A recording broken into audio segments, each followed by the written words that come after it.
Hello and welcome to food મંત્ર by Surabhi Vasa. આજે આપણે એક મસ્ત મજાની વાનગી બનાવી લઈએ.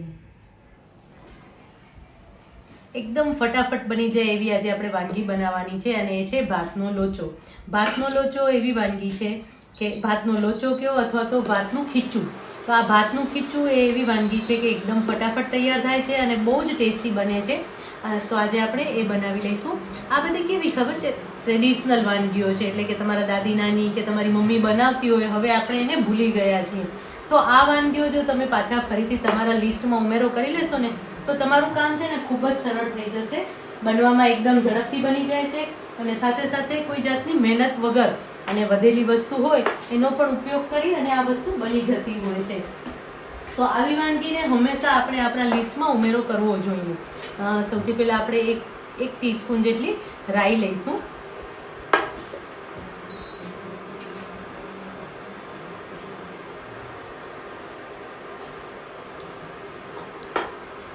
રાઈ થઈ જાય એટલે એની અંદર ઝીણા સમારેલા લીલા મરચા, લીમડો અને લાલ મરચા એ 3 વસ્તુ ઉમેરી લેવાની છે. એનો વઘાર કરીશું.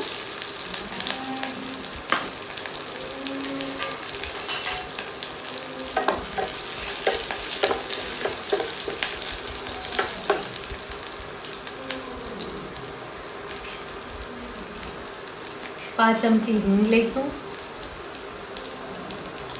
હાફ ટીસ્પૂન હળદર ઉમેરી લઈશું.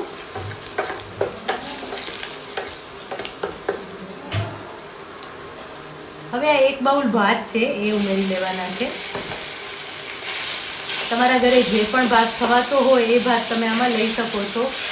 બાસમતી ભાત છે કે કૃષ્ણ કમોદ છે કે જીરાસર છે, જે પણ ભાત ખવાતો હોય એ ભાત તમે આની અંદર ઉમેરી શકો છો. ભાતને પહેલાં આ રીતે સરસ રીતે મિક્સ કરી લેવાના છે, જેથી કરીને ભાતની અંદર બધો જ મસાલો સરસ સેટ થઈ જાય.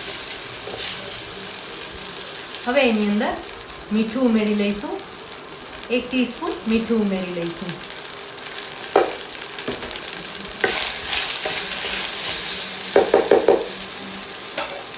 હવે એમાં દહીં ઉમેરવાનું છે. અત્યારે આપણે 5 કપ દહીં લીધું છે, જે ઉમેરી લઈશું.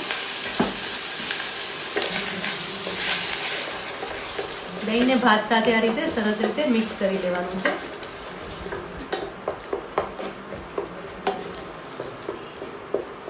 જરૂર લાગે તો હજી થોડું વધારે તમે દહીં ઉમેરી શકો છો.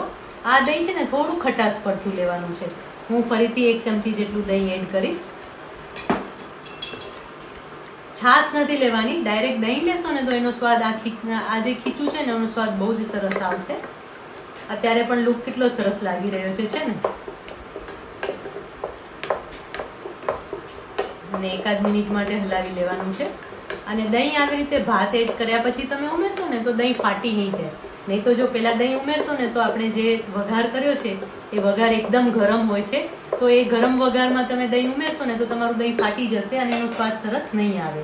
હવે એની અંદર ચણાનો લોટ ઉમેરવાનો છે.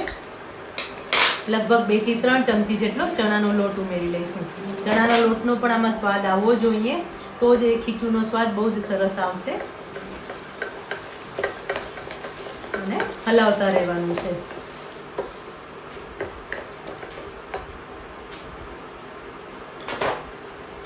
જોડે જોડે થોડી કોથમીર પણ ઉમેરી લઈશું.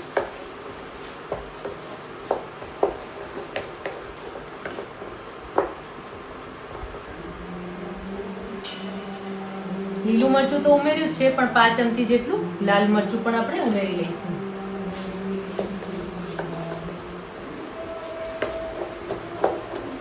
જોયું ને, આ ખીચું કેટલું સરસ દેખાઈ રહ્યું છે.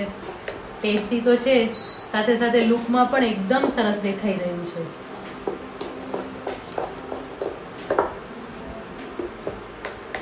ગરમા ગરમ ખીચું, જો ભૂખ લાગે બાળકોને કે કોઈ યંગસ્ટર્સને કે ભૂખ લાગે અને જો તમે આવું ગરમા ગરમ ખીચું બનાવી દો ને, ખાસ એ ધ્યાન એ રાખવાનું છે કે આમાં છાશ છે એ થોડી ખાટી હોવી જોઈએ, તો એનો સ્વાદ બહુ જ સરસ આવશે. હવે ઉપરથી છે ને આપણે 1 ચમચી તેલ રેડી લઈશું. કાચું તેલ લેવાનું છે, એટલે કે કાચું સિંગ તેલ તમે લેવો કે કાચું તેલ લેશો ને તો એનો સ્વાદ બહુ જ સરસ આવશે. એટલે વઘારમાં તો આપણે તેલ લઈએ જ છીએ, પણ ઉપરથી તેલ રેડશું ને એનો સ્વાદ બહુ જ સરસ આવે છે અને એની સુગંધ પણ બહુ જ સરસ આવે છે. અને આપણે આ 1 મિનિટ માટે હલાવતા રહેવાનું છે, જેથી કરીને ચણાનો લોટ છે એ સરસ રીતે ચડી જાય અને કચાશ એની દૂર થઈ જાય. ખીચું તૈયાર થઈ ગયું છે. એના ઉપર થોડી કોથમીર છાંટી દઈએ અને એકદમ સ્લો ફ્લેમ પર એને ઢાંકીને 1 મિનિટ માટે કૂક થવા દઈશું. એટલે કૂક થશે ને એટલે એનો ચણાનો લોટ છે એ સરસ રીતે ચડી જશે.